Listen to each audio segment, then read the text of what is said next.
Mark, what an interesting story to get yourself involved in. I mean, how long did you track this down, this story? Oh, it was 4 years in the making. A lot of weekends driving out along the M5 and out to the western suburbs and knocking on doors, and a lot of knockbacks, but eventually a lot of people started to talk to us, and yeah, the story started to fall into place. Did you start before the conclusion, as it were? Did you, because it took place across a number of years, didn't it, the series of murders? Yeah, we started basically when he was arrested, and yeah, 4 years later, 2 years after he was convicted, yeah, we pretty much had the... And did you work with Les Kennedy, who is one of our other great true crime reporters, before? Yeah, Les was awesome. You know, when you're knocking on a door, you want Les by your side, because he's old school. He's old school, and he knew how to talk to people, and he'd talk a lot, and he'd talk them into submission, so to speak. So were the family willing to talk to you? Yeah, most of the family talked to us, and yeah, they illuminated you know, a side of life that most people don't get to see, and yeah, it was always fascinating whenever they opened their doors to us, and you know, they're good people, and they've been tarred by this aberrant brother, and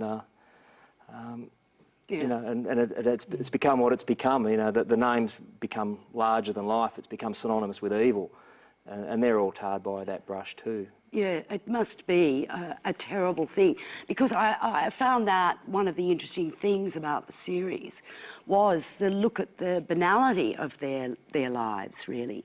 These ordinary people just living in the burbs. Ordinary folk. And I mean, a lot of them had brushes with the law growing up, and they'd reached forks in the road, and, you know, they'd had to choose which direction to take, and you know, eventually as they grew older, most of them took the straight and narrow, but... rather fond of guns too, rather fond of guns. So they're not entirely normal. You know, 14 kids, you're never going to be entirely like everyone else, are you? And 14 rough and ready kids. Yeah, that's a lot of children. A lot of children. And what's the process of writing something like this? You collate all the information and then you start writing, or do you write as you go? Do you collaborate in writing as you go? Oh, yeah, you just collect it and write up where you can, and eventually, you know, over that period of years, it just starts to come together. You allocate who's going to do what bits, and it slowly just merges into one. And how does it become a movie from that point? Well, there was a couple of attempts to make it, most seriously by Channel 9, who had it for 4 years and got very close, and it didn't get made in the end. So it sat idle with a lot of people interested in making it for a long while, until Rory Callaghan from Shine came along and decided to concentrate very much less on the family and more on the police side of things. And of course, things moved very quickly, and it got made at last. And how did you get access to what was happening within the police department? Because that's the other fascinating part of the story, isn't it? The dynamics of that task force and the clash of personalities inside the task force as well. Yeah, the show was very much focused on that clash, and that it's almost history wars from their point of view, because there's the official version, you know, that the task force, a considerable task force of very good coppers, tracked Ivan down as a big team, but then there's Paul Gordon, played by Richard Cawthorne, the cop who actually did most of the legwork on Milat's, but who fell foul of Clive Small, and you know, he did a few things wrong.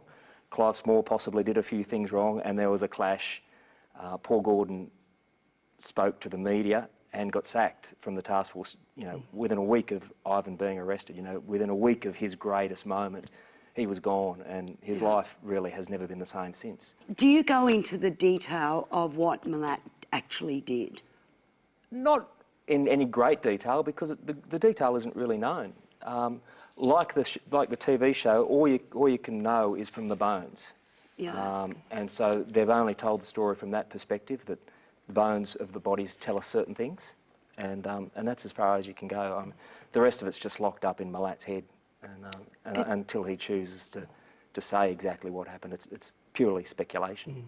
I must say, I thought that they dealt with it quite well, because I don't actually want to see the detail. I mean, the horror is there, actually, in the... It's certainly suggested very kind of graphically, just in the performances, really, and just the character of Milat himself. You kind of can guess at what was going on. It's not good for the soul. You don't need to go any deeper than that. No, it isn't. Oh, look, it's so fascinating. Thank you so much for coming in and Glad you talking enjoyed the show. about. I hope you enjoyed the book. Yes, well, Yeah. the book will be back on sale too. Well, now that I know you haven't gone into graphic detail, I will read Yes. it. So let's have a look at just a little bit more of this this fabulous new show. Hey, I'm Mary. Therese. How are ya? Good. Jump in.